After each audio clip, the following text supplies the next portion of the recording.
આપનો પરિચય? વનરાજસિંહ નટવરસિંહ ખેર, રાષ્ટ્રીય બજરંગ દળ સૌરાષ્ટ્ર પ્રાંત અધ્યક્ષ। આજે આંતરરાષ્ટ્રીય હિન્દુ પરિષદ રાષ્ટ્રીય બજરંગ દળ દ્વારા એક કાર્યક્રમ સ્નેહ મિલનનો રાખવામાં આવ્યો, શું કહેશો? આજે આંતરરાષ્ટ્રીય હિન્દુ પરિષદ અને રાષ્ટ્રીય બજરંગ દળ બોટાદ દ્વારા જે એક સ્નેહ મિલનનો કાર્યક્રમ કરવામાં આવ્યો હતો, માનનીય હિન્દુ હૃદય સમ્રાટ ડૉક્ટર પ્રવીણભાઈ તોગડિયાનો આજે 69મો જન્મદિવસના નિમિત્તે આજે બોટાદ જિલ્લા દ્વારા સવારમાં 9 કલાકે એક હવનનું આયોજન કરવામાં આવ્યું હતું અને એક ગાયોને ઘાસચારો નાખવામાં આવ્યો હતો।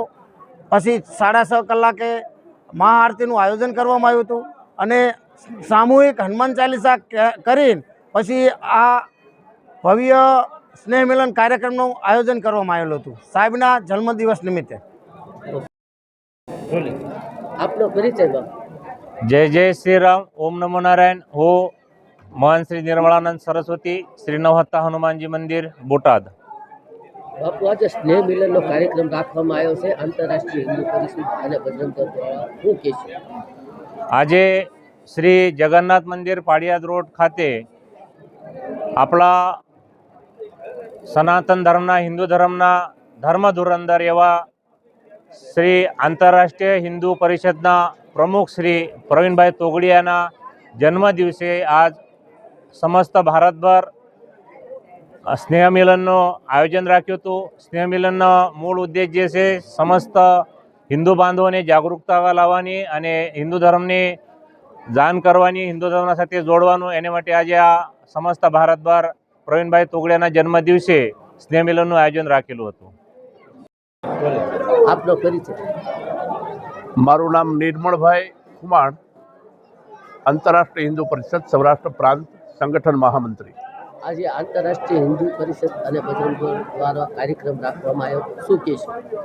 આજનો બોટાદ જિલ્લાનું સ્નેહ મિલન એટલા માટે ડૉક્ટર પ્રવીણભાઈ તોગડિયા આંતરરાષ્ટ્રીય હિન્દુ પરિષદના રાષ્ટ્રીય અધ્યક્ષ, એમનો જન્મદિવસ છે। આજે એ જન્મદિવસની ઉજવણી પૂરા સૌરાષ્ટ્રની અંદર દરેક જિલ્લા કેન્દ્ર ઉપર અને તાલુકા કેન્દ્ર ઉપર અને જ્યાં જ્યાં ગામડાઓમાં ચાલતા હનુમાન ચાલીસા કેન્દ્રો ઉપર ડૉક્ટર તોગડિયા સાહેબના જન્મદિન નિમિત્તે વિવિધ કાર્યક્રમો અને વિવિધ સ્નેહ મિલનો તેમજ હોસ્પિટલોમાં જઈ અને ફ્રૂટ વિતરણ,